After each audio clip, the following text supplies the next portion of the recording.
Hi students, मैं सोनिया विद्या गुरु से start करने वाले हैं नया सेशन। ये फरवरी का फर्स्ट पार्ट समझिए, यूनियन बजट है। ये थोड़ा सा अपलोड करने में टाइम लग गया क्योंकि मेरी तबीयत थोड़ी सी ठीक नहीं थी। तो यूनियन बजट से स्टार्ट करते हैं। यूनियन बजट में निर्मला सीतारमण आपके लिए नई नहीं है, हर बार बजट वही पेश करती हैं, तो उनके बारे में मुझे कुछ नहीं बताना है। जब हम स्टार्ट करें बजट के बारे में तो कॉमन सेंस लगाइए कि बजट क्या है। सबसे पहला प्रॉब्लम क्या है आप लोगों के साथ, आप समझते हैं सिर्फ एसएससी के एग्जाम में नहीं आने वाला या केवीएस के एग्जाम में क्वेश्चंस नहीं आने वाले हैं, ऐसा नहीं होता है।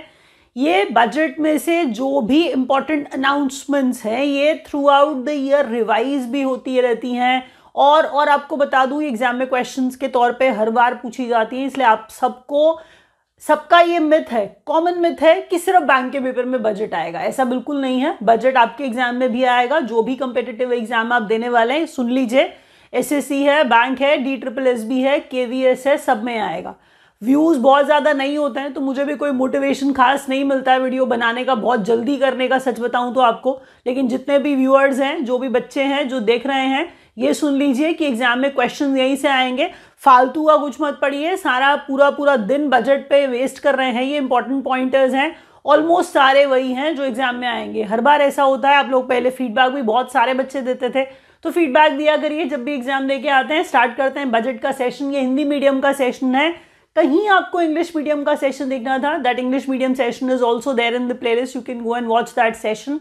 स्टार्ट करने से पहले बहुत सारे इंपॉर्टेंट पॉइंट्स हैं, अगर आप नोट नहीं कर रहे हैं तो आपको प्रॉब्लम होगी। सुन लीजिए, याद करना है तो रिवाइज करना है, और अगर रिवाइज करना है द सोल वे इज आप उसे लिखिए। तो पहला क्वेश्चन क्या है जरा सुन लेते हैं। हम फैक्ट्स एंड फिगर्स से स्टार्ट करेंगे। इस बार के बजट में आपको बहुत ज़्यादा अनाउंसमेंट्स इस स्कीम के लिए उस स्कीम के लिए जब भी सुनाई दी, आपको ये बताऊं बहुत ज़्यादा रिफॉर्म्स के ऊपर, अनाउंसमेंट्स के ऊपर बजट बनाया गया बहुत ज़्यादा तरीके से। बजट होता क्या है? बजट तो घर जैसा ही बजट है। ये कैसे घर जैसा बजट है? आप घर में पेरेंट्स को देखिए, बजट बनाते हैं वो हर तरह का एक्सपेंस जो है, कुछ घरों में बजट नोट भी किया जाता है कि इस पे इतना खर्चा किया जाएगा, इस पे इतना खर्चा किया जाएगा। कभी कभी पेरेंट्स की इनकम अगर कम होती है तो कभी कभी किसी से थोड़ा सा उधार भी लेना पड़ता है, लोन भी लेना पड़ता है। कभी कभी मम्मी पापा को पुराने सेविंग्स भी जो होते हैं वो भी खर्च करने पड़ जाते हैं। इसका मतलब ये सोचिए कि कभी कभी बजट नेगेटिव में भी चला जाता है। तो वो बजट को दिमाग में रखिए, घर वाला, कि इस पर इतना खर्चा किया जाएगा, इस पर इतना खर्चा किया जाएगा। ज़रा सुनिए तो, आप घर में अगर बजट बनाएं तो आप अपने कपड़ों पर भी खर्चा करते हैं, आप खाने पीने पर भी खर्चा करते हैं, आप लोगों की एजुकेशन पे भी पेरेंट्स खर्चा करते हैं। अब ये सारी की सारी चीज़ें इस बजट में बिल्कुल इसी तरीके से पड़ने वाले, ठीक है? ज़रा सुनिए, फैक्ट्स एंड फिगर्स के अंदर जीडीपी ग्रोथ रेट से हम हर बार ही स्टार्ट करते हैं, नॉर्मली ऑलमोस्ट एवरी टाइम। तो जीडीपी ग्रॉस डोमेस्टिक प्रोडक्ट है। एक वीडियो और बना करके आपको इन सारे टर्म्स का मीनिंग भी मैं समझा दूंगी। अभी for the time being point wise लिखिए। जीडीपी ग्रोथ जो है, देखिए ईयर वाइज बताया जा रहा है। जैसे ये बताया जा रहा है कि अगर हम बात करें पिछले साल की, सुन लीजिए, ये रिवाइज भी होता रहता है, लेकिन जब वो बजट में अनाउंस किया जाता है उस पॉइंट ऑफ व्यू से अगर सीधा एग्जाम में आ जाए, बड़ा इंपॉर्टेंट होता है। तो 24-25 का बताया गया 6.4%। जीडीपी ग्रोथ जो है वो 6.4% है, अच्छा खासा ग्रोथ रेट माना गया है। नेक्स्ट अगर आप देखेंगे तो जीडीपी ग्रोथ रेट 25-26 का 6.3% से 6.8% के बीच में रहेगा। हम फाइनेंशियल ईयर्स को दिमाग में रख के चलते हैं, ठीक है जी? तो जब हम फाइनेंशियल ईयर्स को दिमाग में रख के चलते हैं तो उस फाइनेंशियल ईयर के पॉइंट ऑफ व्यू से ही हमें प्रोजेक्शन करना पड़ता है। पीछे का क्या रहा, लगभग 6.4%। हम पास्ट यानी कि बीते हुए फाइनेंशियल ईयर की बात कर रहे हैं, लेकिन जो अगला है, हम कह रहे हैं 25-26 की जो हम बात कर रहे हैं, वो 6.3 से 6.8 के बीच में हमने एक आपको बॉलपार्क फिगर दे दिया है कि इसके बीच में लगभग रहेगा। अगर आप ध्यान से देखें तो फिस्कल डेफिसिट समझ लीजिए, जब हम वर्ड डेफिसिट का इस्तेमाल करें तो डेफिसिट का मतलब घाटा होता है। समझ रहे हैं? डेफिसिट का मतलब क्या होता है? घाटा होता है। तो फिस्कल डेफिसिट है ये क्या है? फिस्कल डेफिसिट है जब हमारी इनकम कम हो और हम खर्चा ज़्यादा कर देते हैं। जब हमारी इनकम ज़्यादा हो और हम खर्चा ज़्यादा कर देते हैं। ज़रा सुनिए तो, सरकार के पास आपने टैक्स पहुंचाए हर तरह के, आप हर तरह के टैक्स को दिमाग में रखिए, कॉर्पोरेट टैक्स से लेकर के, इनकम टैक्स से लेकर के, जीएसटी से लेकर सारे तरह के टैक्स को दिमाग में रखिए।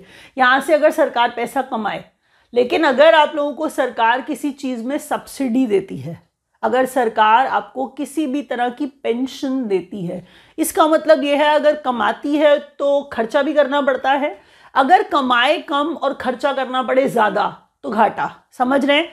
इनकम अगर कम है और खर्चा अगर ज़्यादा है, किसी भी तरह का अगर खर्चा ज़्यादा है तो डेफिसिट होगा, खर्चा होगा ज़्यादा तो वो डेफिसिट हो जाएगा। यहाँ पर हम ना किस तरह के घाटे की बात कर रहे हैं, यहाँ पर हम फिस्कल डेफिसिट की बात कर रहे हैं। हर बार सुनिए कि आपको ये याद रखना है, चाहे कोई प्राइमरी डेफिसिट की बात करें या फिस्कल डेफिसिट या रेवेन्यू डेफिसिट, डरना नहीं है, आपको डरने की कोई ज़रूरत ही नहीं है। यहाँ पर मैंने फॉर्मूलाज लिखे कि किस तरह से निकाला जाता है फिस्कल डेफिसिट, रेवेन्यू डेफिसिट या primary deficit. One by one बात तो करेंगे, लेकिन कॉमन सेंस क्या लगानी है आपको कि डेफिसिट का मतलब बच्चों हर बार घाटे को कम ही किया जाना हमारा पर्पस होना चाहिए, हाँ या ना। किसी भी तरह का डेफिसिट हो, किसी भी तरह का घाटा हो, हमें हर बार घाटे को कम ही करना चाहिए। तो अगर मैं कहूँ कि लास्ट फाइनेंशियल ईयर में फिस्कल डेफिसिट 4.8% था, ये बताया गया है हमारे बजट के अंदर, तो हम अगला घाटा जो होगा यानी कि जो अगले साल का होगा उसको ऑब्वियसली अगर हम प्रिडिक्ट करेंगे तो हम कहेंगे कि ये पिछले साल के मुकाबले कम होगा, हम घाटे को कम करेंगे। समझ रहे हैं? फिस्कल डेफिसिट 24-25 के लिए 4.8% और फिस्कल डेफिसिट 25-26 यानी कि आने वाले साल के लिए, आने वाले वित्तीय वर्ष के लिए 4.4%। घाटा हर बार साल बाय साल हमें क्या करना है, साल दर साल हमें क्या करना होता है, कम करना होता है। That should be our motive, that should be our purpose. एक बार जरा नेक्स्ट देखिए, यहाँ पर ये टर्म्स तो इम्पॉर्टेंट है ही है, लेकिन अगर मैं आपको ध्यान से आप देख रहे हो तो इनको ये बताया गया है, ब्रीफ में थोड़ा सा डाल दिया कि अगर फिस्कल डेफिसिट जो है वो सरकार का टोटल बोरोइंग्स दिखाता है कि उसने कितना उधार लिया हुआ है पूरा।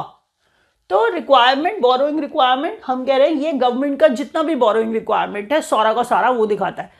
लेकिन अगर कहीं कोई ये पूछ ले, कम है, पॉसिबिलिटी कम है, क्योंकि ऐसे क्वेश्चंस पहले बहुत आते थे अब कम आते हैं।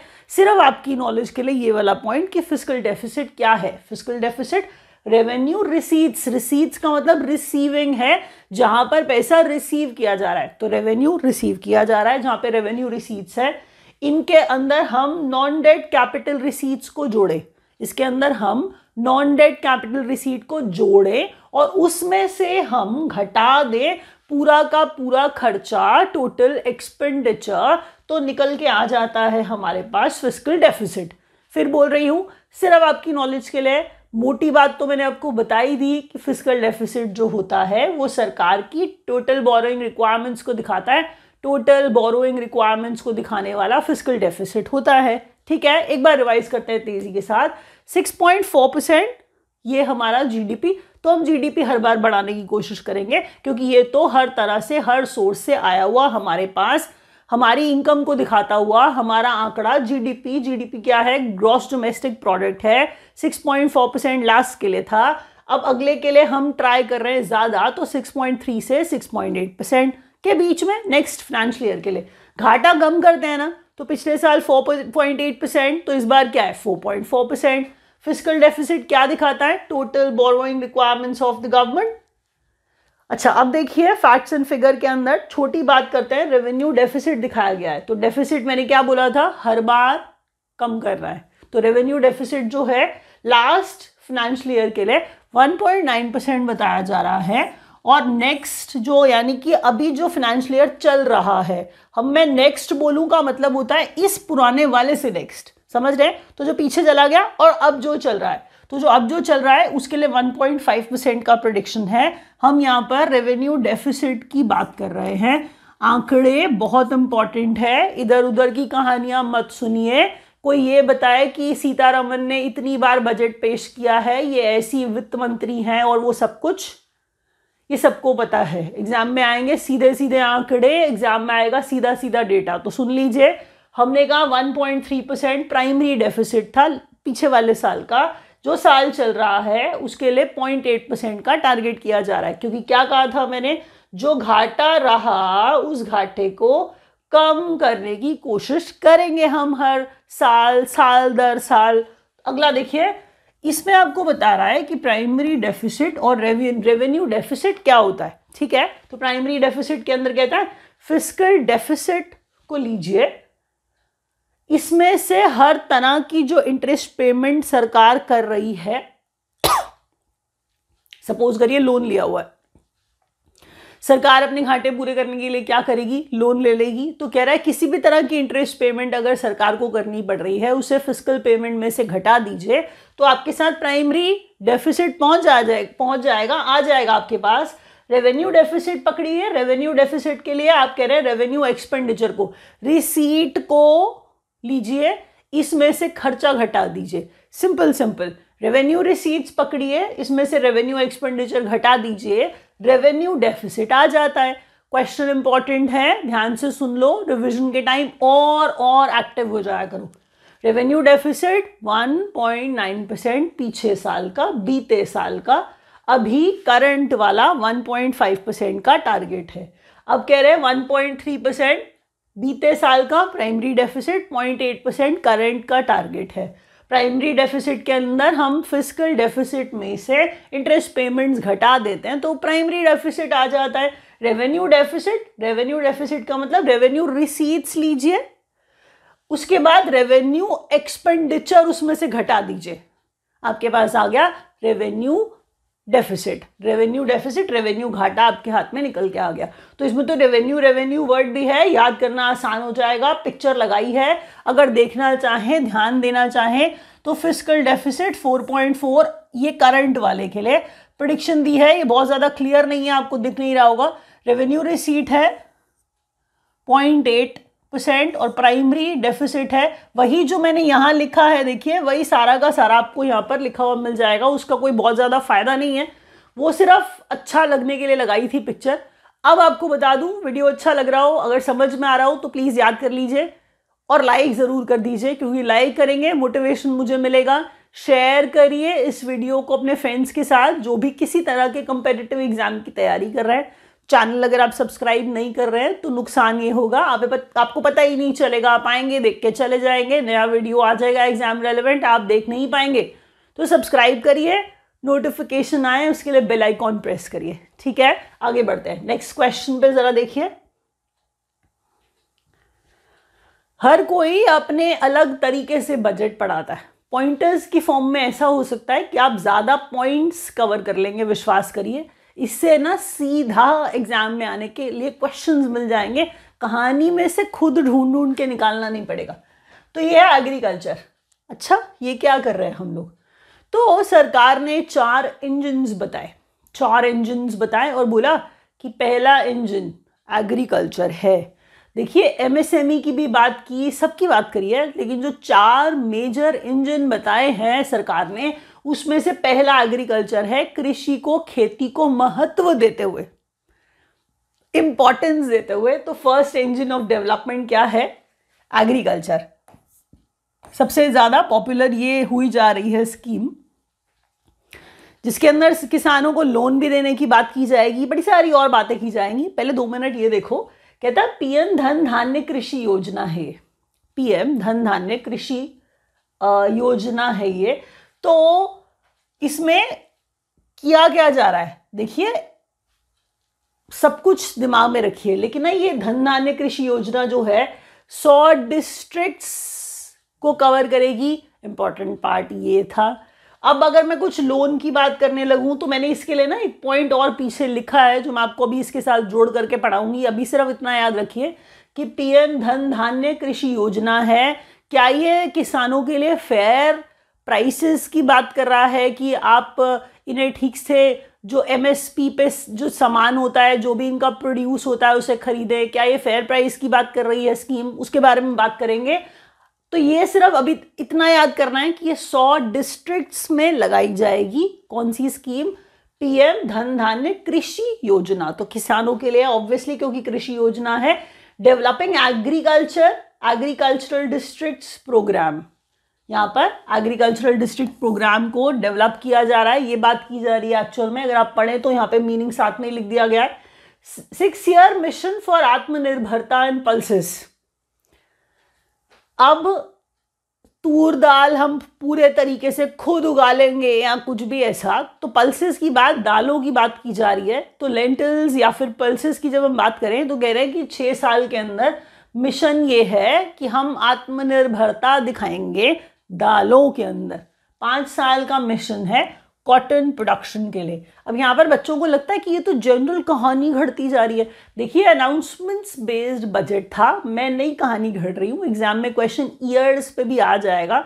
वो ये भी पूछ सकता है कि 5 साल का आत्मनिर्भरता मिशन किसके ऊपर, तो आप बताएंगे ये कॉटन प्रोडक्शन की, कॉटन प्रोडक्टिविटी की, कॉटन इंडस्ट्री को इम्प्रूव करने की बात की जा रही है।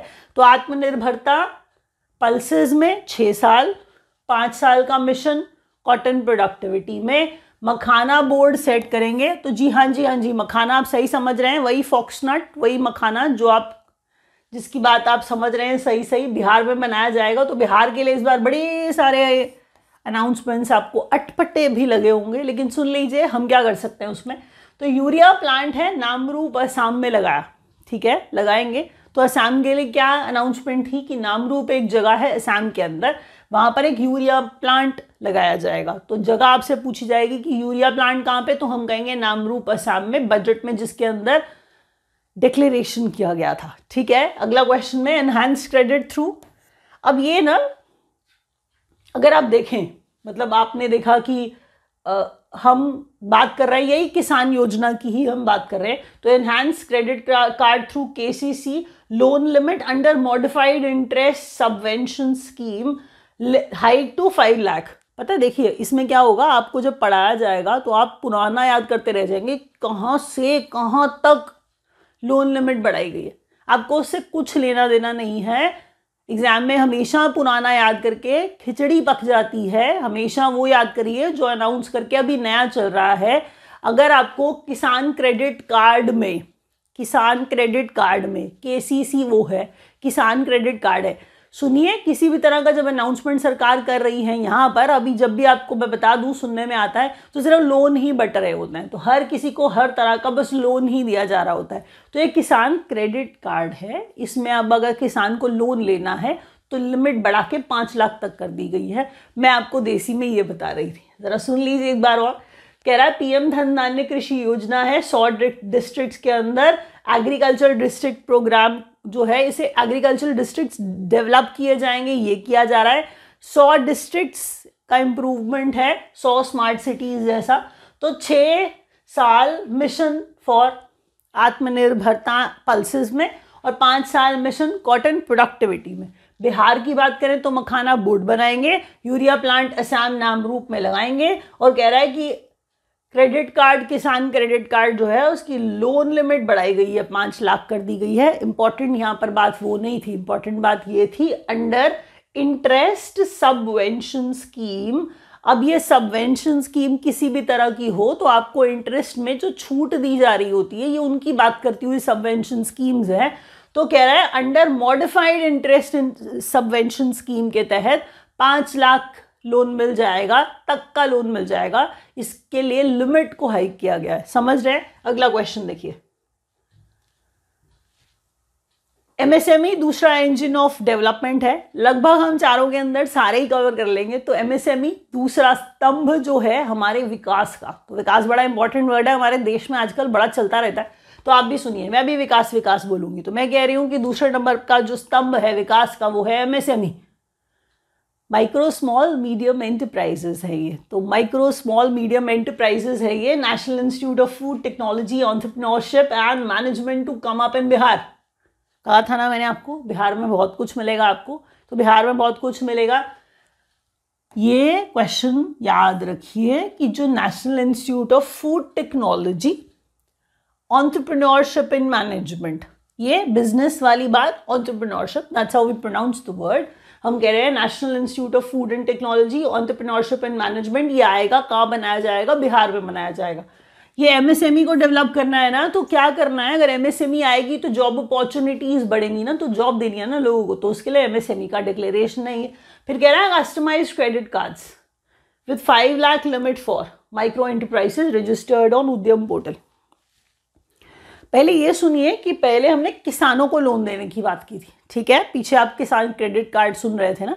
तो उद्यम पोर्टल पे जाइए और अगर आपका कोई अपना वेंचर है, अगर आपका कोई अपना स्टार्टअप है, आपको लोन की ज़रूरत है, तो उद्यम पोर्टल पे जा करके अपने आप को रजिस्टर कर दीजिए। सरकार आपको 5 लाख तक का लोन दे देगी। तो ज़रा आगे बढ़ते हैं। उद्यम पोर्टल का नाम ज़रूर याद रखिएगा, उद्यम नाम से पता चल रहा है यहाँ पर focus products scheme for footwear and leather to generate 22 lakh jobs and 4 lakh crore revenue. देखिए हम ना खर्चा भी बोलेंगे और हम कह रहे हैं कि कितनों का भला भी हो जाएगा वो भी बोलेंगे। नहीं, मैं नहीं बोल रही हूँ, कोई मैं वो नहीं हूँ जो आप सोच रहे हैं। मैंने अनाउंसमेंट नहीं करी है, तो अनाउंसमेंट जो बजट में हुई थी वो आपको बता रही हूँ। सुन लो, मैंने कहा फोकस प्रोडक्ट स्कीम है, ठीक है, सुनिए, फोकस प्रोडक्ट स्कीम है, ये फुटवेयर के लिए है। आपसे पूछा जाएगा, एग्जाम में क्वेश्चन आएगा, आप क्या जवाब देंगे? फोकस प्रोडक्ट स्कीम है, फुटवेयर के लिए है, लेदर के लिए है। अब हम कह रहे हैं अगर हम ऐसी स्कीम चला रहे, क्योंकि ये एमएसएमई के नीचे मैंने लिखा है, क्योंकि मैंने ना क्या किया, सेक्शन में क्लासिफाई कर दिया कि जनरल सारा का सारा बजट कहीं से भी उठा के कुछ भी पॉइंट वाइज नहीं पढ़ा दिया कि जैसा सरकार ने बोला था। मैंने कैटेगराइज किया है कि एमएसएमई के लिए ये, किसानों के लिए ये। तो ये सारी बातें जब मैंने लिखी है नीचे इसके, तो आपको याद करनी पड़ेगी। फोकस प्रोडक्ट जो है वो कह रहा है प्रोडक्ट स्कीम जो है वो लेदर के लिए है, फुटवेयर के लिए है। इससे कह रहा है 22 लाख तो हम जॉब्स जनरेट कर लेंगे, 22 लाख जॉब्स जनरेट कर लेंगे। तो आप लोग खुश हो जाइए, आप लोगों को सबको जॉब मिलने वाली है। फिर कह रहा है 4 लाख करोड़ रेवेन्यू जो है इसका, 4 लाख करोड़ रेवेन्यू जो है इसका। प्लीज़ थोड़ी सी चीज़ें जब कुछ लिखा हुआ होता है, मैंने उसको अगर हाईलाइट किया है तो किसी पर्पस से किया है। मैं दोनों चीज़ें आपको बताना चाह रही हूँ कि अगर हम जॉब्स जनरेट करेंगे तो हम उससे क्या करेंगे, कुछ ऑब्वियस सी बात है, पैसा खर्चा भी करेंगे और कुछ कमाएंगे भी सही। तो हम तो यहाँ पर रेवेन्यू की बात कर रहे हैं, या तो हम उससे आने वाले पैसे की बात कर रहे हैं। फंड ऑफ फंड्स ये स्टार्टअप्स के लिए, ठीक है। हमारे देश में स्टार्टअप्स की बात बहुत ज़्यादा ही होने लगी है। तो स्टार्टअप्स की बात है, लोग अपना स्टार्टअप चलाते हैं, तो 10,000 करोड़ जो है इसके ऊपर खर्चा किया जाएगा स्टार्टअप्स के ऊपर। तो फंड ऑफ फंड्स स्टार्टअप्स के लिए 10,000 करोड़ का फंड, सबको लोन मिलेगा, चिंता मत करिए, सब लोन लीजिए और अपना स्टार्टअप स्टार्ट करिए। चलिए 5 लाख महिलाएं SC/ST पहली बार जो एंटरप्रेन्योर बन रही हैं, क्योंकि सब बिजनेस चलाओ ना, तो हम कह रहे हैं सारे बिजनेस चलाएंगे और टर्म लोन जो है वो 2 करोड़ का। क्या? तो सुनो, दोबारा सुनिए। हम कह रहे हैं 5 लाख महिलाएं SC/ST कैटेगरी वाली जो पहली बार बिजनेस चलाने वाली हैं, जो एंटरप्रेन्योर्स बन रही हैं, तो हम कह रहे हैं उन एंटरप्रेन्योर्स को टर्म लोन दिया जाएगा 2 करोड़ तक का। ठीक है जी, शायद याद हुआ होगा, दोबारा सुनते हैं। National institute of food technology entrepreneurship management ये बनाया जाएगा बिहार में। Customise credit card 5 lakh limit वाले उद्यम पोर्टल पे रजिस्टर करने वाले एमएसएमईज के लिए। फोकस नहीं माइक्रो एंटरप्राइजेस के लिए, ये याद रखिए। तो एमएसएमई का पार्ट है, लेकिन सिर्फ माइक्रो एंटरप्राइजेस की बात हो रही है। हम यहाँ पर स्मॉल और मीडियम एंटरप्राइजेस की बात नहीं कर रहे, हम सिर्फ माइक्रो की बात कर रहे हैं। ठीक है जी। फोकस प्रोडक्ट स्कीम जो है वो फुटवेयर के लिए है, लेदर के लिए है। 22 लाख जॉब जनरेट करें और 4 करोड़ का रेवेन्यू कर लेंगे, 4 लाख करोड़ का रेवेन्यू कर लेंगे। तो फंड ऑफ फंड्स जो है स्टार्टअप्स को 10,000 करोड़ इसके ऊपर खर्चा करेगी। देखिए सरकार खर्चा अपना बता रही है कि हम अपने पैसे को यहाँ डिवाइड करके यहाँ पर खर्चा करेंगे। तो वही है बजट, वही बताया जा रहा है आपको कि 5 लाख महिलाएं SC/ST कैटेगरी, 5 लाख महिलाएं SC/ST कैटेगरी पहली बार एंटरप्रेन्योर बनती हुई, टर्म लोन इनका 2 करोड़ तक का। ठीक है जी, अगला सुनिए।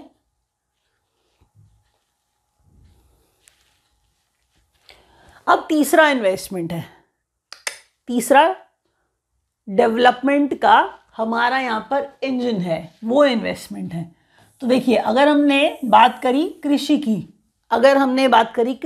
और हमने बात करी एमएसएमईज की, अब हम बात करने वाले हैं यहाँ पर इन्वेस्टमेंट की।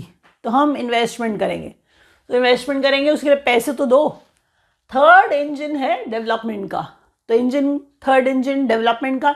विकास का तीसरा स्तंभ सुनिए, इन्वेस्टमेंट है, जिसमें आप क्या कर रहे हैं, जिसमें आप जब इन्वेस्टमेंट करेंगे तो कहाँ कहाँ करेंगे, किस किस जगह पे सरकार पैसा लगाएगी, वो सुनिए। आप अपनी इन्वेस्टमेंट मत बताइए, उन्हें नहीं जानना है। ₹1 lakh crore to implement the proposals for cities as growth hubs. Allocation of 10,000 crores for 2026, the financial year which is going on right now, अभी वाला financial year, उसकी बात चल रही है। अर्बन चैलेंज फंड है, दोबारा सुनिए, एक अर्बन चैलेंज फंड बनाया गया है, ठीक है, क्योंकि अर्बनाइजेशन करना है हर चीज को। देखिए, अर्बनाइजेशन करने में कोई बुराई नहीं होती है। जब कोई चीज़ गांव होती है तो वहाँ पर चीज़ें कम पहुँच पाती हैं, विकास कम हो पाता है। जब चीज़ें डिस्ट्रिक्ट बन जाती हैं या टाउन्स होती हैं या फिर वो स्टेट का कोई बड़ा सा सिटी का पार्ट बन जाती है, आप समझ रहे हैं, अर्बनाइजेशन से बहुत फ़ायदा होता है, क्योंकि वहाँ पर अवेलेबिलिटी जॉब्स की भी बढ़ जाती है, लोग बहुत ज़्यादा पहुँचते हैं, इंडस्ट्रीज़ लगती है, जॉब अपॉर्चुनिटीज़ बढ़ती है, तो बहुत अच्छा होता है। तो अर्बनाइजेशन कोई बुरी चीज़ नहीं है। अर्बन चैलेंज फंड जो है बनाया गया, ठीक है। तीसरा स्तंभ इन्वेस्टमेंट है, किसका, बजट के अंदर हम कह रहे हैं विकास के लिए, डेवलपमेंट के लिए जब आप बात करें तो तीसरा इंजन जो है वो कौन सा है, वो इन्वेस्टमेंट है। सबसे पहले उन्होंने बोला कि हम अर्बन चैलेंज फंड बनाएं, जिससे हम क्या कर रहे हैं, 1 lakh crore implement proposals for cities as growth hubs. देखिए, क्योंकि ये अर्बन चैलेंज फंड है तो सिटीज का को पूरा पानी देना, उनका सैनिटेशन करना, उनको ग्रोथ हब बनाया जाएगा।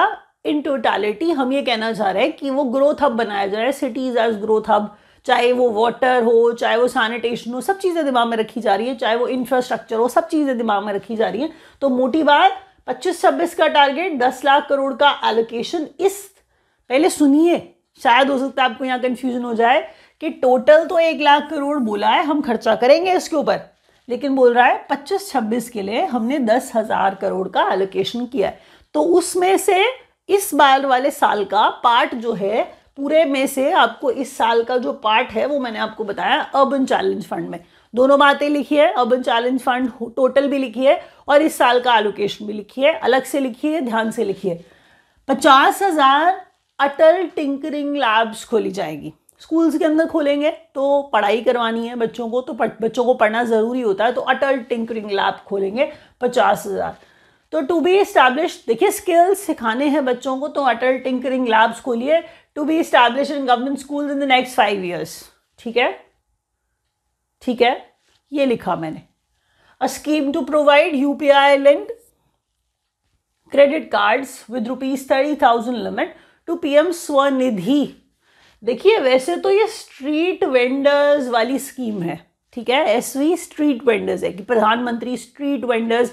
देखिए, वो निधि का मतलब, निधि वही मनी वाली निधि है, वो पैसे है, तो कोई लड़की निधि नहीं है, आप ऐसे खुश मत हो जाइए। तो हम कह रहे हैं यहाँ पर निधि है, पैसे वाली निधि है, पैसे, राशि, मूल्य, धन राशि दी जाएगी, तो ये स्ट्रीट वेंडर्स को दी जाएगी। स्ट्रीट वेंडर्स आप जानते हैं कौन होते हैं, तो स्ट्रीट वेंडर्स को पहले जो मिलता था उससे अब बहुत बढ़ा दिया गया, 30,000 का लोन देंगे अब उन्हें। लेकिन जो 30,000 का लोन देंगे ना, वो UPI लिंक्ड क्रेडिट कार्ड्स है, उनसे मिलेगा। ये देख लीजिए, यहाँ पर ये बताया जा रहा है PM स्वनिधि स्कीम के तहत internet for all government sector schools and primary health centres in villages via Bharat net project. Important question है, ध्यान रखिएगा कि भारत नेट प्रोजेक्ट के तहत नहीं, आप ये समझिए कि जैसे सरकारी संस्थान थे जो पहले चलते भी थे और काम भी करते थे, हम अगर बात करें BSNL की और MTNL की, तो अगर आप थोड़ा सा याद कर पाएँ, वैसे ही कुछ सुविधाएं भारत नेट प्रोजेक्ट से आपको दी जाने की बात की जा रही है। आपको नहीं मिलेगी, अगर आप विलेज में रहते हैं तभी मिल पाएगी। तो इंटरनेट सारे के सारे गवर्नमेंट स्कूल्स के लिए, गवर्नमेंट सेकेंडरी स्कूल्स के लिए, और साथ ही साथ प्राइमरी हेल्थ सेंटर्स के लिए। लेकिन हम बात कर रहे हैं विलेजेस की, तो विलेजेस के अंदर जो प्राइमरी हेल्थ सेंटर्स हैं और जो गवर्नमेंट सेकेंडरी स्कूल्स हैं, भारत नेट प्रोजेक्ट के तहत उन्हें दिया जाएगा इंटरनेट फैसिलिटी। कितनी बड़ी बात है, वाओ। गिग वर्कर्स, काम नहीं है या काम है तो बड़े अनऑर्गेनाइज से सेक्टर में काम करते हैं, आप लोगों के पास जॉब सिक्योरिटी नहीं है, आप जोमेटो में, स्विगी में काम करते हुए लोगों को देखते हैं, डिलीवरी बॉयज़ को देखते हैं, गिग वर्कर्स की बात कर रहे हैं। तो हम अगर गिग वर्कर्स को दिमाग में रखें तो उनको थोड़ी सिक्योरिटी, सोशल सिक्योरिटी मिल जाएगी तो उनका भी भला हो जाएगा। तो गिग वर्कर्स के लिए कार्ड्स है। अगर उन्होंने ई श्रम पोर्टल पे रजिस्ट्रेशन किया, ठीक है, रजिस्ट्रेशन करने पे तो उन्हें हेल्थ केयर बेनिफिट्स दिए जाएंगे पीएम जन आरोग्य योजना के तहत। समझ गए हैं आप? तीसरा स्तंभ है ये इन्वेस्टमेंट वाला, विकास का तीसरा स्तंभ है ये, जिसमें 1 लाख करोड़ जो है अर्बन चैलेंज फंड में इन्वेस्ट किया जाएगा, जिसमें अर्बनाइजेशन, जिसमें सिटीज़ को एज ग्रोथ हब डेवलप किया जाएगा, जिसमें 25-26वें साल के लिए यानी कि करंट फाइनेंशियल ईयर के लिए 10,000 करोड़ का एलोकेशन भी हो चुका है। 50,000 अटल टिंकरिंग लैब्स खोले जाएंगे गवर्नमेंट स्कूल्स के अंदर। स्कीम जो प्रोवाइड करेगी पीएम स्वनिधि में स्ट्रीट वेंडर्स को 30,000 तक का UPI linked incentive, UPI linked जो है क्रेडिट कार्ड के थ्रू लोन। क्रेडिट का मतलब ही लोन है ना, तो क्रेडिट कार्ड भी आपको लोन ही देता है ना, आपके अकाउंट में पैसे नहीं है, आप क्रेडिट कार्ड से शॉपिंग कर रहे हो तो आप लोन ले रहे हो बैंक से, ये वही वाला है। इंटरनेट जो है गवर्नमेंट स्कूल्स में और प्राइमरी हेल्थ केयर सेंटर्स में गाँव वाले भारत नेट प्रोजेक्ट के तहत इन्हें इंटरनेट फैसिलिटी दी जाएगी। गिग वर्कर्स के लिए पीएम जन आरोग्य योजना के तहत ई श्रम पोर्टल पे रजिस्टर करिए, आपको हेल्थ केयर बेनिफिट्स मिलेंगे। बहुत अच्छे। चलिए बढ़ते हैं चौथे स्तंभ के ऊपर। नहीं, अभी तीसरा ही नहीं खत्म हुआ, तो जरा तीसरे में बड़े सारे पॉइंट्स आ गए। तो कह रहा है in line with nuclear energy mission target, ये क्वेश्चन बड़ा अच्छा है, जरा ध्यान से सुनिएगा। स्मॉल मॉड्यूलर रिएक्टर्स जो हैं वो डेवलप करने, ठीक है। स्मॉल मॉड्यूलर, हर जगह पे ना एसएमआर लिखा हुआ आ रहा है, इसे ना हर जगह पे आपको एसएमआर लिखा हुआ आएगा या एसएमआर्स लिखा आएगा। तो स्मॉल मॉड्यूलर रिएक्टर्स है, इसका मतलब हम न्यूक्लियर एनर्जी की बात करने लगे। तो कह रहा है कि अगर न्यूक्लियर एनर्जी मिशन के तहत अगर हम 100 गीगावाट एनर्जी में 2047 तक, देखिए हमारा हम R&D बजट बना रहे हैं, ठीक है, स्मॉल मॉड्यूलर रिएक्टर्स के ऊपर R&D research and development budget जो है हम बना रहे हैं। तो 20,000 करोड़ का हमारा बजट है। हम कुछ समय तक ये भी चाह रहे हैं कि इतने रिएक्टर्स हमारे पास बन के आ भी जाएं, 5 आ जाएं, लेकिन हम ये चाह रहे हैं कि अगले 5 साल में 5 आ जाएं। ये इंपॉर्टेंट बात यहाँ पर ये है कि आप न्यूक्लियर एनर्जी मिशन जो है इसका टारगेट हम कह रहे हैं कि 100 गीगावाट जो है एनर्जी 2047 तक, R&D बजट 20,000 करोड़ का, लेकिन डेवलप क्या कर रहे हैं, स्मॉल मॉड्यूलर रिएक्टर्स जो है इनके डेवलपमेंट की बात की जा रही है इसके तहत। तो स्मॉल मॉड्यूलर रिएक्टर्स मतलब हम न्यूक्लियर एनर्जी की बात करने लगे। Centre of excellence in AI for education 500 crore. तो सेंटर ऑफ एक्सीलेंस AI के ऊपर देखिए बहुत बात करता है इंडिया, तो AI की बात हो रही है, तो 500 करोड़ का यहाँ पर जो है इन्वेस्टमेंट किया जाएगा। न्यू ग्रीनफील्ड एयरपोर्ट है western Koshi canal ERM project in Bihar. तो मैंने आपको पहले ही कहा था स्टार्ट में, बिहार में इस बार आपको बहुत कुछ मिलेगा, तो बहुत कुछ मिल रहा है यहाँ पर। ग्रीनफील्ड एयरपोर्ट एक पहली बात, ऐसे नहीं कि खिचड़ी पका दे सब कुछ साथ में लिख दे। मेरे पास स्पेस कंस्ट्रेंट होता है, आपके पास नहीं है, आप तो कॉपी में लिख रहे हो। हम कह रहे हैं नया ग्रीनफील्ड एयरपोर्ट पहला, दूसरा कह रहा है western Koshi canal ERM project है, कहाँ लाया जा रहा है, बिहार में लाया जा रहा है। एडिशनल 1 लाख हाउसिंग यूनिट्स हैं अंडर स्वामी स्कीम। आप पहले ये सुनो कि एग्जाम में क्वेश्चन जरूर आएगा। अगर आप वीडियो देखते देखते बोर हो जाते हैं तो आपको बता दूं, आप क्वेश्चन छोड़ दोगे एग्जाम में आने वाले, बहुत ज़्यादा नुकसान हो जाएगा। सीधा एग्जाम में क्वेश्चन आएंगे, पॉइंटर्स फायदा करते हैं, कहानी नहीं। इसीलिए वो वर्ड्स लिखिए जो एग्जाम में आएंगे, जहाँ पे सीधा पूछ लिया जाएगा कितना एलोकेशन, किस स्कीम को, किस स्कीम के तहत कितना एलोकेशन, कुछ भी ऐसे सवाल पूछे जाते हैं। हर बार एग्जाम में ऐसे ही क्वेश्चन आते हैं, इसलिए थोड़ा ध्यान से पूरा वीडियो देखना है। थोड़ा सा मेहनत लगेगी, मुझे समझ में आता है, ये चीज़ें किसी को बड़ी अच्छी नहीं लग जाती हैं, तो मन मार के देखिए, क्योंकि एग्जाम में सीधा क्वेश्चन आएंगे। तो जो भी एग्जाम आप दे रहे हो, बैंक वाले में भी आएगा, SSC में भी आएगा, रेलवेज में भी आएगा, DSSB केंद्रीय विद्यालय सब में आएगा, CDS में भी आएगा। तो ऐसा नहीं है, it is not exam specific. आप स्टेट गवर्नमेंट के एग्जाम देते हो, आप PCS के एग्जाम देते हो, पूरा बजट भरा पड़ा होगा उसके अंदर। तो क्वेश्चन बहुत इंपॉर्टेंट है। अगर आप बाई चांस हमसे पढ़ना चाहें, अगर आपको हमारा पढ़ाना गलती से ठीक लग जाए, तो आप हमारी वेबसाइट पे जाकर के कोर्स ले सकते हैं और हमें ज्वाइन कर सकते हैं। इसके अलावा आप हमारे एग्जीक्यूटिव से बात कर सकते हैं। नंबर्स नीचे दिए गए हैं, वीडियो को देख लो, पूरा भला हो जाएगा। याद रखना, मैं मेहनत करके पॉइंटर्स लाई हूँ, आगे आपकी मर्जी है। आप कहानियाँ सुनते रहेंगे या फिर सिर्फ पॉइंटर्स से सीधे क्वेश्चंस की तरफ चले जाएंगे, तो मैं टाइम वेस्ट नहीं करूँगी आपका, पूरा टाइम पढ़ाती रहूँगी, आपकी मर्जी। बट मुझे लगता है आप पूरा देखेंगे तो आपको 2, 3, 4 क्वेश्चन एग्जाम में सीधे सेम मिल जाएंगे। तो देखिए, ज्वाइन करना चाहें तो ज्वाइन करने के लिए नंबर्स नीचे दिए गए हैं, आप डायल कर सकते हैं। ज़रा सुनिए, एडिशनल 1 लाख हाउसिंग यूनिट्स हैं। देखिए, स्वामी अगर हम कह रहे हैं तो आपको स्वामी बनाया जा रहा है, स्वामी बनाया जा रहा है, घर का स्वामी बनाया जा रहा है, इसलिए स्वामी स्कीम, ठीक है। तो ऐसा याद कर लीजिए। तो स्वामी है, ओनरशिप की बात की जा रही है। 15,000 करोड़ रुपए इसके लिए खर्चा किया जाएगा कि 1 लाख और घर बनाएंगे हम। जल जीवन मिशन है, इसे बढ़ाकर 2028 तक कर दिया गया। इसका जो टाइम है, इसका टेनर है। यूरिया प्लांट है with annual capacity of 12.7 lakh metric tons to be set up at Namrup Assam. तो यूरिया प्लांट अभी आपने पढ़ा था ना, मैंने आपको यूरिया प्लांट अभी पढ़ाया था ना, तो ये वही यूरिया प्लांट है। इसमें ना मैंने अब एक पॉइंट और ऐड किया, इसलिए मैंने इसको दोबारा लिखा है। कहते हैं कि यूरिया प्लांट है जिसकी annual capacity 12.7 lakh metric ton होगी, तो बहुत ज़्यादा है ये। नामरूप असम में से लगाया जाएगा। रिवाइज करवा दूँ, जल्दी से सुनिए। In line with nuclear energy target, हम कह रहे हैं स्मॉल मॉड्यूलर रिएक्टर्स जो है हमें डेवलप करने 2047 तक के लिए। R&D बजट जो है 20,000 करोड़ का। Centre of excellence in AI for education 500 crore. Greenfield airport और western Kosi canal, Kosi river है आप अगर जानते हो तो, हम कोसी केनाल की बात करें तो कोसी रिवर है जो बिहार में आप जानते हैं, जिसे सौरो ऑफ बिहार कहा जाता है। तो ये Kosi canal ERM project develop करने की बात की जा रही है, बिहार है ये। Additional 1 lakh housing units develop की जाएंगी जिस पर 15,000 करोड़ का खर्चा किया जाएगा। स्कीम का नाम इंपॉर्टेंट है, स्वामी स्कीम के तहत, क्योंकि ये सारी की सारी गवर्नमेंट स्कीम्स हैं, याद रखिएगा। जल जीवन मिशन को बढ़ाकर इसका टाइम जो है 2028 करा। यूरिया प्लांट नामरूप असम वाला हर साल 12.7 लाख मीट्रिक टन का कैपेसिटी वाला होगा।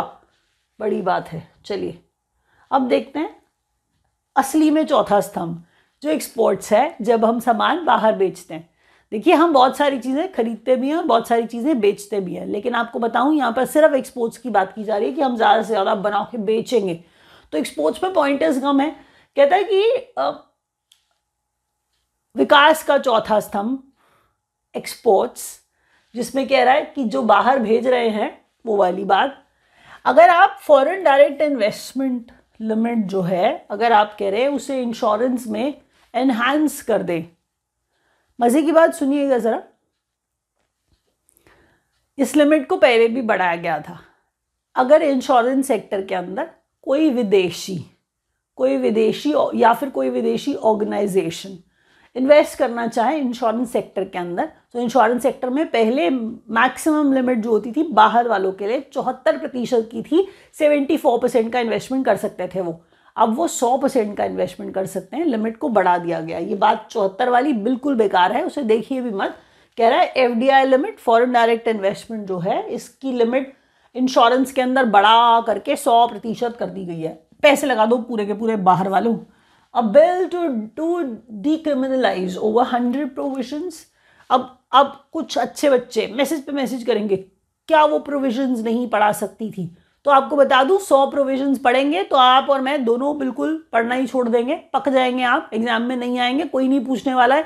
किस पे माफ कर दिया जाएगा आपको और किस पे माफ कर दिया जाएगा आपको नहीं जानना है। आपको 100 प्रोविजंस है भाई, अगर 2 प्रोविजंस होते तो पढ़ा देती ना, लेकिन ये तो 100 प्रोविजंस है। सुनिए ना क्या कहता है एक बिल है डीक्रिमिनलाइज का मतलब सुनिए, अगर आप किसी तरह का कुछ गड़बड़ कर दें तो क्रिमिनल बन जाएंगे। आपको क्रिमिनल एक्ट के तहत आपको क्रिमिनल मान करके बुक किया जाएगा। हम यहाँ पर डीक्रिमिनलाइज की बात कर रहे हैं, माफी देने की बात कर रहे हैं। सुनिए, A bill to decriminalize over 100 provisions across various laws to enhance ease of doing business, जन विश्वास बिल 2.0।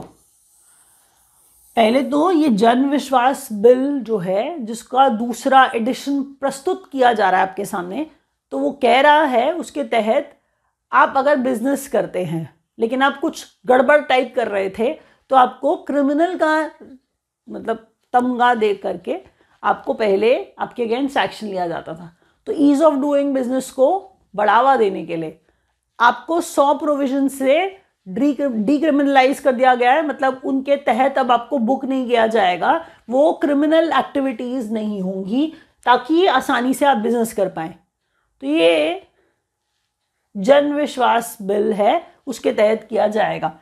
मैरीटाइम डेवलपमेंट फंड है जो बनाया जाएगा। मैरीटाइम का मतलब हम सी की बात कर रहे हैं, हम सी की नेवल डेवलपमेंट की बात कर रहे हैं क्या जी? तो मैरीटाइम मतलब हम सी की बात कर रहे हैं, तो मैरीटाइम डेवलपमेंट फंड बनाया जाएगा। 25,000 करोड़ जो है इसके ऊपर लगाया जाएगा। अब जरा सुनिए, facts and figures, scheme wise allocation है, बड़े इंपॉर्टेंट क्वेश्चन होते हैं, ये सुन लो।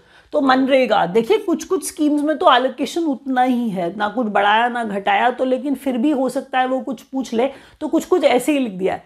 86,000 करोड़ का एलोकेशन मनरेगा पर, ठीक है। ये तो महात्मा गांधी, ये आप इसे अच्छे से जानते हैं, ठीक है। रूरल गारंटी जो स्कीम है, ये वो मनरेगा है जिसमें कुछ पैसा दिया जाएगा नेशनल रूरल गारंटी के तहत। मतलब कुछ जैसे 100 दिन का काम मिलने वाला है तो गरीब लोगों को कुछ पैसा दिया जाता है। इससे क्या होगा, सीधी बात है, देखिए पैसा आएगा तो वो भी कुछ खर्चा करेंगे, कुछ खाएंगे पिएंगे, वो मनरेगा है। 86,000 crore, I'm so sorry, 86,000 crore जो है इसके ऊपर खर्चा, मतलब इसका एलोकेशन है। तो यहाँ से देखिए पीएम किसान जो है स्कीम, इसको एलोकेशन कितना, 63,500 करोड़ का एलोकेशन, 63,500 करोड़ का एलोकेशन पीएम किसान योजना के लिए। जल जीवन मिशन, जिसका मैंने आपको टाइम फ्रेम बताया था 2028 तक बढ़ा के कर दिया गया है, वही जल जीवन मिशन है जिसके लिए 67,000 करोड़ का एलोकेशन है। अगला जरा क्वेश्चन देखिए ध्यान से, पीएम आवास योजना है। तो ये PM Awas Yojana urban and rural दोनों है, यहाँ पर U&R लिखा है। तो अर्बन एंड रूरल दोनों के ऊपर जो खर्चा किया जाएगा 78,126 करोड़ का किया जाएगा। ये बजट में अनाउंसमेंट्स की गई हैं। एक बार रिवाइज करते हैं, जरा सुनिए। कहता है एफडीआर लिमिट जो है एनहांस करके इंश्योरेंस का 74 से 100% कर दिया गया है, कि इसका मतलब जो बाहर से इन्वेस्टमेंट आने वाला है 100% ही हो सकता है इंश्योरेंस सेक्टर के अंदर। कह रहा है बिल टू डिक्रिमिनलाइज 100 ऐसे प्रोविजंस थे जिनसे क्रिमिनल मान लिया जाएगा किसी भी एंटरप्रेन्योर को, किसी भी बिजनेस होल्डर को, उन्हें डिक्रिमिनलाइज कर दिया गया है। किसके तहत? वो कह रहा है ईज ऑफ डूइंग बिजनेस को बढ़ाना है, इसलिए किया गया है, जन विश्वास बिल के तहत किया गया है। मैरीटाइम डेवलपमेंट फंड है जो बनाया जाएगा, 25,000 करोड़ इस पे खर्चा होगा, किया जाएगा। अब अगर फैक्ट और फिगर्स देखें, फैक्ट्स एंड फिगर्स देखें, स्कीम वाइज एलोकेशन देखें, तो स्कीम वाइज में मनरेगा 86,000 करोड़ का एलोकेशन है, 63,500 पीएम किसान के लिए, जल जीवन मिशन के लिए 67,000 करोड़, और अर्बन और रूरल के लिए पीएम आवास योजना में 78,126 करोड़ का एलोकेशन है। अब जरा कुछ चीजें आपको किस तरह से देखनी है वो ऐसे देखिए। यहाँ पर अगर मैं आपको ये पिक्चर दिखाऊं, और हो सकता है ये पिक्चर आपको बहुत ज्यादा विजिबल ना हो, तो मैं बोलूंगी वो इंपॉर्टेंट हो जाएगा। जरा सुनिए, कहता है किन किन सोर्सेज से गवर्नमेंट पैसा कमाती है। पहला क्या है, किन किन सोर्सेज से गवर्नमेंट पैसा कमाती है, तो ये वो कमाने वाले सोर्सेज है, ठीक है। कितना परसेंट, तो परसेंट में ये वेरिएशन दिखाया जाता है, आपको ये पता होना चाहिए एग्जाम के पॉइंट ऑफ व्यू से। सुनिए, कहता है कि अगर आपको अगर पता हो कस्टम ड्यूटी, आपने सुना कि कस्टम ड्यूटी लगा दी, तो कस्टम से 4% जो है कमाया जाता है गवर्नमेंट के द्वारा। फिर हम कह रहे हैं कॉर्पोरेशन टैक्स से, कस्टम्स 4%, कॉर्पोरेशन टैक्स से 17% सरकार कमाती है। देख रहे हैं आप, नॉन टैक्स रिसीट्स होती है, क्योंकि टैक्स के अलावा भी कुछ कुछ ऐसी जगहें होती हैं जहां से गवर्नमेंट पैसा कमाती है। अब ये डिसइन्वेस्टमेंट या कुछ भी समझिए कि सरकार ने अपनी जो जिन चीज़ों में सरकार का शेयर था वो अपना शेयर बेच दे, या कोई सरकार के पास एसेट है वो बेच दे, तो उससे जो पैसा कमाती है सरकार वो 9% का है। ये इनकम का आपको ब्यौरा दिया जा रहा है कि हमारे पास कहाँ कहाँ से कितना कितना पैसा आता है। नॉन टैक्स रिसीट 9%, बदलता रहता है ना, तो इसलिए हर बार याद भी करना पड़ेगा, कुछ कुछ ऊपर नीचे तो होता ही है। तो customs 4%, non debt capital receipts है 1%, ठीक है, नॉन डेट कैपिटल रिसीट्स है 1%। कॉर्पोरेशन टैक्स से 17% आता है, जीएसटी से 18% आता है, GST and other taxes 18%। Other taxes के अंदर इनकम टैक्स की बात हम नहीं कर रहे क्योंकि इनकम टैक्स तो सीधा सीधा 22% है। सुन लीजिए, इनकम टैक्स तो सीधा सीधा 22% है। यूनियन एक्साइज ड्यूटी 5% है, यूनियन एक्साइज ड्यूटी 5% है। And borrowing and other liabilities जो है उससे भी 24% की सरकार की कमाई है, ठीक है। ये मोटी बात है। आगे बढ़ते हैं जरा, इसमें कहाँ पैसा खर्च करती है वो भी तो जानना पड़ेगा। तो जरा देखिए कहाँ पैसा खर्च किया जा रहा है कि इंटरेस्ट पेमेंट्स, गवर्नमेंट ने लोन ले रखा है अपने घाटे को पूरा करने के लिए, तो किसी भी तरह की इंटरेस्ट पेमेंट है वो 20% है, यहाँ पे खर्चा कर रही है सरकार।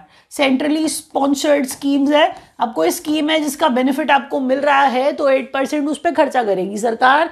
सब्सिडीज देने के लिए आपको 6% का खर्चा किया जाएगा। डिफेंस पे 8% पैसा लगाया जाता है। सेंट्रल सेक्टर स्कीम्स जो हैं, देखिए वहां पर हम सेंट्रली स्पॉन्सर्ड स्कीम्स कह रहे हैं वो अलग हैं, और सेंट्रल सेक्टर स्कीम्स हैं वो अलग हैं। इन पे 16% का खर्चा होता है। Finance commission and other transfers जो हैं वो 8% खर्चा उन पे। इसके अलावा स्टेट का शेयर टैक्सेस का, ड्यूटीज का, उस पर 20% देना पड़ता है। आपको अगर ना समझ आए तो सुनिए,